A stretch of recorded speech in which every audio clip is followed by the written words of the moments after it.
మొన్నటికి మొన్న హోంమంత్రి గారి కూతుర్ని ఇన్వాల్వ్ చేయడం కావచ్చు, బాలనేని వారి కోలంపై జరిగిన దాడి కావచ్చు, అలాగే ప్రచారంలో ఉండగా ఒక ఎస్సీ మహిళపై అసభ్య పదజాలాన్ని ఉపయోగిస్తూ చేసినటువంటి దాడి కావచ్చు, ఇలాంటివన్నీ చేసినంత మాత్రాన మనం వెనకడుగు వేస్తామా? ఇంకా ముందుకెళ్తాం. అవునా కదా? ఏ ప్రభుత్వంలో మహిళా సాధికారత జరిగింది? ఏ ప్రభుత్వంలో మహిళా సాధికారత జరిగింది?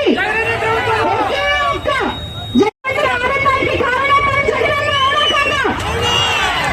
అలాగే ఇవాళ ప్రభుత్వంలో కూడా చూసుకున్నట్లయితే ఎక్కువగా మహిళలకే ప్రాధాన్యం ఇస్తూ ఎక్కువ 51% మంది మహిళలే ఉన్నారు మన వైఎస్ఆర్సీపీ ప్రభుత్వంలో. దీన్ని బట్టి అర్థం చేసుకోవచ్చు జగనన్న మహిళలకి ఎంత పెద్దపీట వేస్తారు అనేది. మరి 2024 జగనన్న once more. మరొకసారి మీ ఓటు జగన్పై వేయాలి, ఫ్యాన్ గుర్తుపై వేయాలి, జగనన్ననే మన ముఖ్యమంత్రిగా ఎన్నుకోవాలి. అలాగే ఇవాళ ఇక్కడికి రావడం వెనుక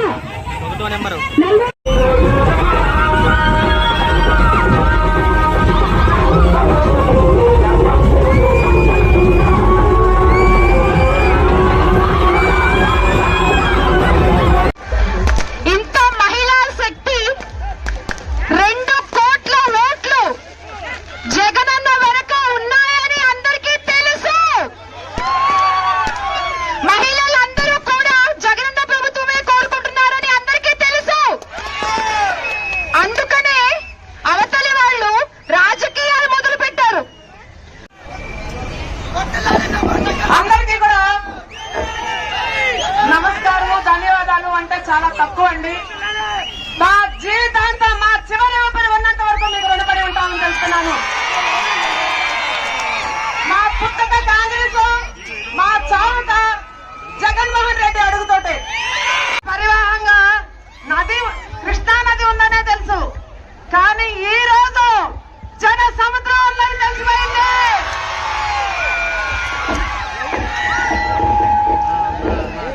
ఇప్పటి వరకు కూడా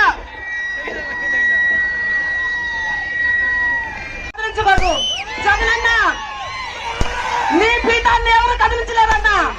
ఇది మా మహిళా శక్తి. మా మహిళలందరి తరఫున మీకిచ్చే ఓటు, మీకిచ్చే రాఖీ అన్నా. ఇది నువ్వు మాకు ఒక రక్షాబంధన్ అన్నా, నువ్వు మా జీవితానికి భవిష్యత్తు అన్నా. మరి